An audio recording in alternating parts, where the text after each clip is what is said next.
आपण पाहत आहात सत्याची बाजू मांडणारं हक्काचं न्यूज चॅनल M24 तास।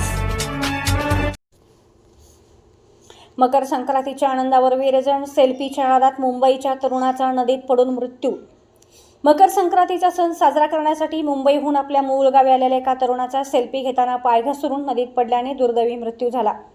साईराज समाधान कदम असे या 22 वर्षीय मृत तरुणाचे नाव असून मोराळे येथील येरळा नदीच्या पात्रात ही घटना घडली। मिळालेल्या माहितीनुसार साईराज कदम हा तरुण मुंबईस वास्तव्यास होता। संक्रांतीच्या सुट्ट्यांसाठी तो गावी आला होता। सोमवारी 13 जानेवारी रोजी सायंकाळी 5 वाजेच्या सुमारास तो आपल्या मित्रांसह मोराळे गावच्या हद्दीतील येरळा नदीवरील पुलाखाली फिरण्यासाठी गेला होता। नदीचा परिसर आणि निसर्गरम्य वातावरण पाहून सेल्फी काढण्याचा मोह त्याला आवरला नाही। सेल्फी काढत असताना अचानक त्याचा पाय घसरला आणि तो खोल पाण्यात पडला। साईराजला पोहता येत नसल्याने तो पाण्याच्या प्रवाहात वाहून गेला। सोबत असलेल्या मित्रांनी आरडाओरडा करत त्याला वाचवण्याचा प्रयत्न केला आणि शोध घेतला, मात्र पाण्याचा अंदाज न आल्याने तो सापडला नाही।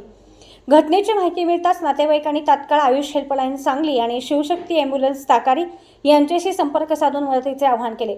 घटनेचे गांभीर्य ओळखून बचाव पथकाने रात्रीच्या अंधारात शोध मोहीम हाती घेतली। सुमारे 5 तासांच्या अथक प्रयत्नानंतर रात्री 1 वाजेच्या सुमारास साईराजचा मृतदेह नदीतून बाहेर काढण्यात यश आले। या शोध मोहिमेत आयुष हेल्पलाईनचे टीम प्रमुख अविनाश पवार, योगेश मदने, सूरज शेख, नरेश पाटील आणि शिवशक्ती ॲम्ब्युलन्स टीमचे दीपक माने, विघ्नेश वाघमारे, साहिल यादव, कुमार जाधव यांनी जीवाची बाजी लावून आपले कर्तव्य बजावले। सण साजरा करण्यासाठी आलेल्या तरुण मुलाचा असा अचानक अंत झाल्याने कदम कुटुंबावर दुःखाचा डोंगर कोसळला असून मोराळे परिसरात हळहळ व्यक्त केली जात आहे।